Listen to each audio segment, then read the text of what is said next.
نحمده ونصلي على رسوله الكريم أما بعد فأعوذ بالله من الشيطان الرجيم بسم الله الرحمن الرحيم رب اشرح لي صدري ويسر لي أمري واحلل عقدة من لساني يفقه قولي واجعل لي وزيرا من أهلي السلام علیکم ورحمۃ اللہ وبرکاتہ۔ سورہ یوسف میں آج ہم آیا نمبر 40 دیکھ رہے ہیں۔ بہت امپورٹنٹ آیا ہے، انشاءاللہ ہم اس کو دیکھیں گے آج۔ ما تعبدون من دونہ الا اسماء سمیتموها انتم وآباؤکم ما انزل اللہ بها من سلطان ان الحکم الا للہ امر الا تعبدوا الا ایاہ ذلك الدین القیم ولكن اکثر الناس لا يعلمون۔ یوسف علیہ السلام ابھی تک تبلیغ فرما رہے ہیں۔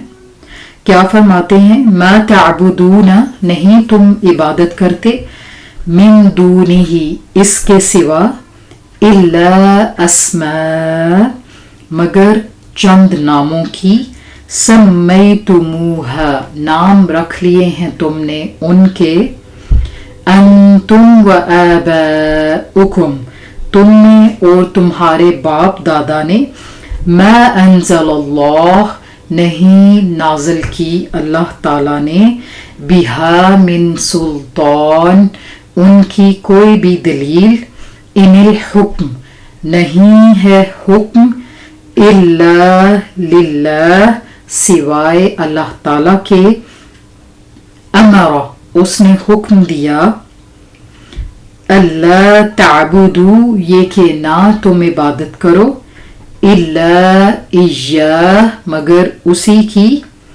ذالک الدین القیم، یہی ہے دین سیدھا، ولیکن، اور لیکن، اکثر الناس، اکثر لوگ، لا یعلمون، نہیں جانتے۔ بہت ہی خوبصورت آیا ہے اور توحید سکھائی جا رہی ہے۔ انشاءاللہ آیا کو ہم پورشنز میں دیکھیں گے۔ یوسف علیہ السلام اپنے قید خانے کے 2 ساتھیوں کو ابھی تک تبلیغ فرما رہے ہیں، اور کیا فرماتے ہیں؟ ما تعبدون من دونی، تم اللہ تعالیٰ کے سوا عبادت نہیں کرتے، الا اسماء سمیتموها، مگر چند ناموں کی، انتم، چند ناموں کی، سمیتموها، جو تم نے رکھ لیے ہیں، انتم، تم نے، وآباؤکم، اور تمہارے باپ دادا نے۔ تم اللہ تعالیٰ کے سوا کسی کی عبادت نہیں کرتے مگر ان چند ناموں کی جو تم نے رکھ لیے ہیں اور تمہارے باپ دادا نے رکھ لیے ہیں۔ تو یوسف علیہ السلام تبلیغ فرما رہے ہیں اور کیا کہتے ہیں کہ اللہ تعالیٰ کے سوا تم کسی کی عبادت نہیں کرتے مگر صرف وہ چند نام ہی ہیں، صرف وہ نام ہیں، ان کا عبادت میں کوئی اختیار نہیں، اللہ تعالیٰ کے وہ شریک نہیں، انہوں نے کچھ پیدا نہیں کیا، نہ ہی اللہ تعالیٰ نے انہیں اجازت دی ہے کہ تم میری عبادت میں شریک ہو جاؤ، یا نہ ہی کائنات میں ان کا کوئی حصہ ہے، وہ صرف چند نام ہیں، یعنی ان کی کوئی دلیل نہیں ہمیں ملتی۔ سمیتموها، تم نے وہ رکھ لیے ہیں نام، انتم و آباؤکم، تم نے اور تمہارے باپ دادا نے۔ تو اس سے ہمیں کیا پتہ چلتا ہے کہ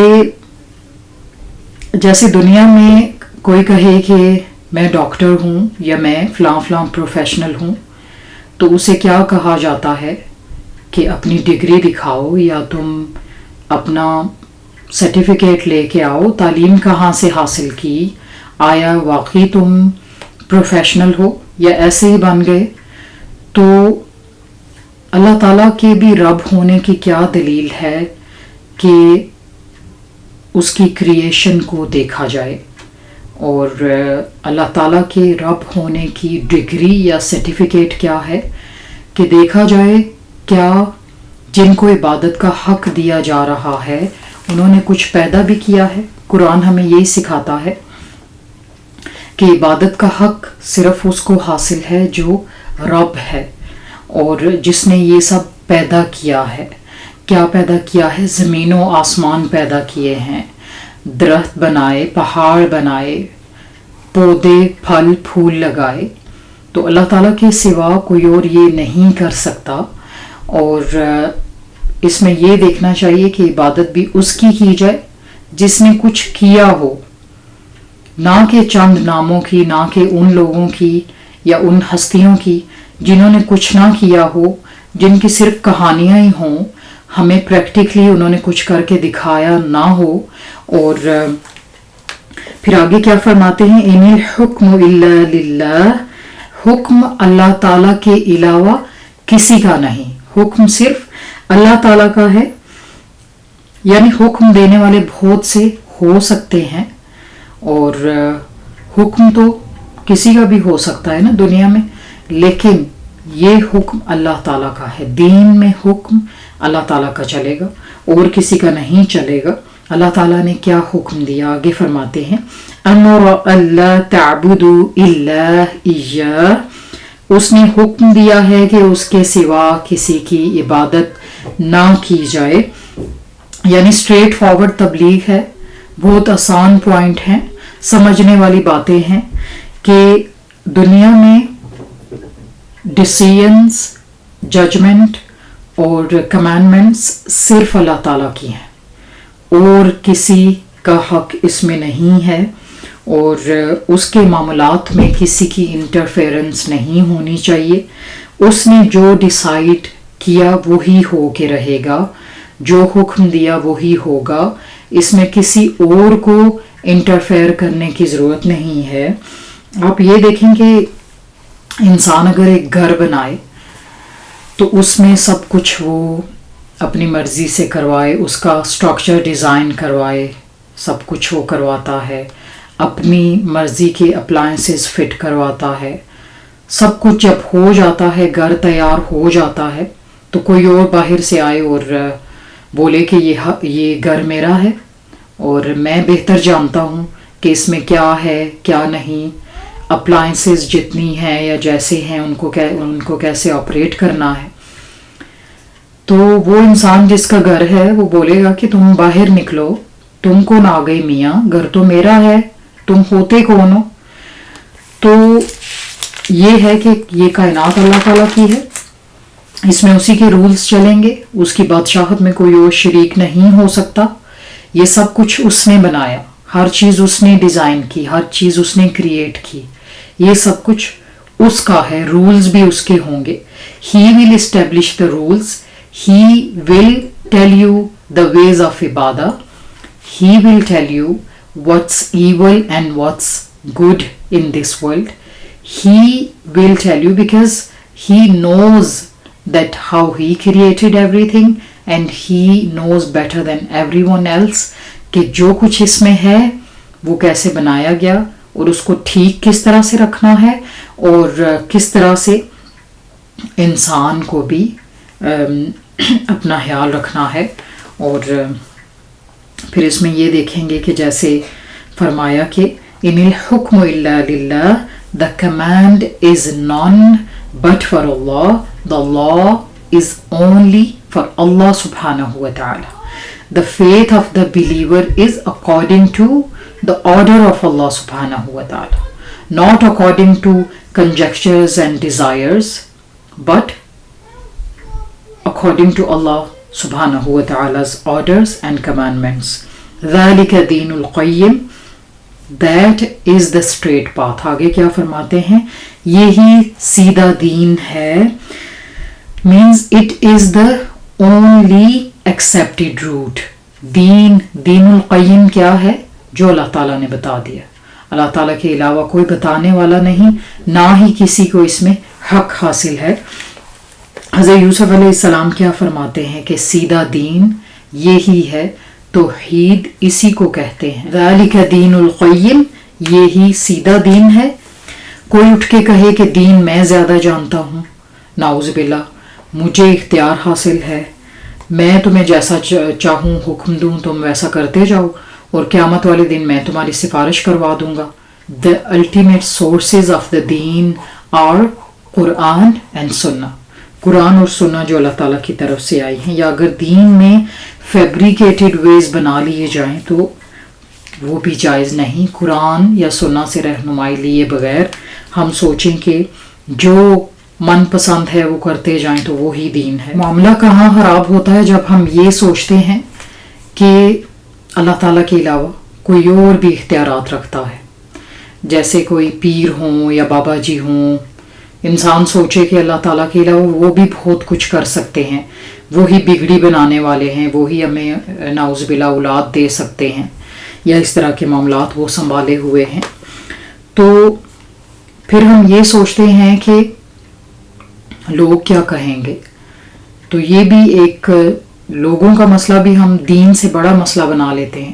یہ بھی شرک ہے کہ ہم اللہ تعالیٰ کو چھوڑ کے لوگوں سے ڈریں کہ لوگ کیا کہیں گے، اس نے کیا کیا، لوگ کہیں گے کہ یہ دین کی طرف آ گیا، لوگ کیا کہیں گے۔ لوگوں کا یہ مسئلہ بھی ہوتا ہے کہ دین اگر اس طرح سے فالو نہ کیا جس طرح سے ہمارے بڑے کرتے آئے ہیں تو لوگ کہیں گے کہ اس نے اپنے دین کو چھوڑ دیا، اس نے اپنے آباء و اجداد کے دین کو چھوڑ دیا۔ صحیح مسلم کی حدیث ہے کہ معاذ بن جبل فرماتے ہیں کہ میں ایک دن رسول اللہ صلی اللہ علیہ وسلم کے ساتھ سواری کے پیچھے بیٹھا تھا۔ آپ صلی اللہ علیہ وسلم نے فرمایا کہ اے معاذ، کیا تو جانتا ہے کہ اللہ تعالیٰ کا بندوں پہ کیا حق ہے؟ معاذ رضی اللہ عنہ فرماتے ہیں کہ میں نے عرض کی یا رسول اللہ، اللہ تعالیٰ اور اس کا رسول بہتر جانتے ہیں۔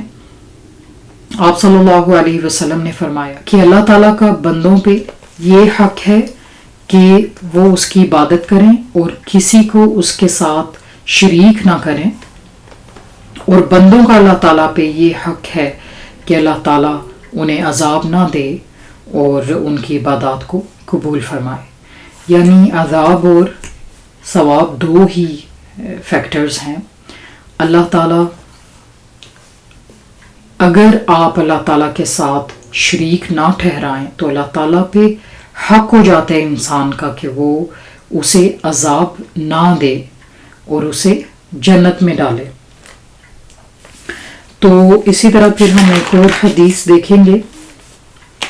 حضرت عبداللہ بن عباس فرماتے ہیں کہ ایک دن میں رسول اللہ صلی اللہ علیہ وسلم کے ساتھ سواری کے پیچھے بیٹھا تھا۔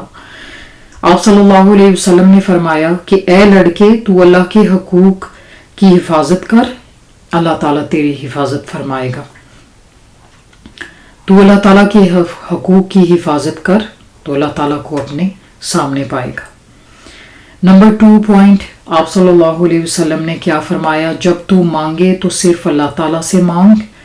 نمبر 3، جب مدد طلب کرے تو صرف اللہ تعالیٰ سے کر۔ نمبر 4، اس بات کو سمجھ لینا کہ تمام لوگ مل کے اگر تمہیں نفع پہنچانا چاہیں تو نہیں پہنچا سکتے مگر اتنا ہی جتنا اللہ تعالیٰ نے تمہارے لیے لکھ دیا ہے، یعنی پورے کا پورا کنٹرول اللہ تعالیٰ کے پاس ہے۔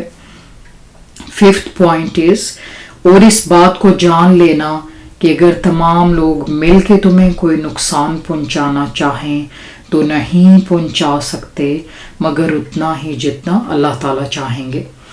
اور بہت ہی پیاری حدیث ہے۔ سب سے پہلا پوائنٹ ہم نے کیا دیکھا کہ تم اللہ تعالیٰ کے حقوق کی حفاظت کرو، اللہ تعالیٰ تمہاری حفاظت کریں گے۔ اس کا مطلب کیا ہے کہ اللہ تعالیٰ کی توحید کے تقاضے تم پورے کرو، نماز، روزہ، زکوٰۃ، حج، صدقہ و خیرات کرو تو اللہ تعالیٰ تمہاری حفاظت کریں گے۔ یعنی یہ گیو اینڈ ٹیک کا مسئلہ ہے، آپ جتنا دیں گے اتنا ہی لیں گے۔ اللہ تعالیٰ کے حقوق کی حفاظت کریں گے، اس کے دین کو پھیلائیں گے، اور تمام جو دین کے احکامات ہیں ان پہ پورا اتریں گے تو اللہ تعالیٰ آپ کی حفاظت کریں گے۔ اس میں یہ ہو نہیں سکتا کہ آپ دین کو صحیح سے فالو کر رہے ہوں اور اللہ تعالیٰ آپ کی حفاظت نہ۔ اللہ تعالیٰ اور بندے کا معاملہ بہت سخت ہے۔ آپ یہ سوچیں کہ